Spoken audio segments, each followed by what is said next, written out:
மலர் போன்ற பாதம் நடக்கின்ற போது நிலம் போல உன்னை நான் தாங்க வேண்டும். இடையினில் ஆடும் உடையன நானும் இணை பிரியாமல் துணை வர வேண்டும்.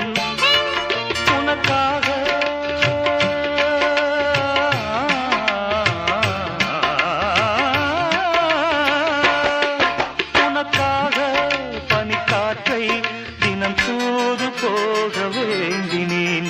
வாவெண்ணிலா உன்னைத்தானே வானம் தேடுதே. வாவெண்ணிலா உன்னைத்தானே வானம் தேடுதே.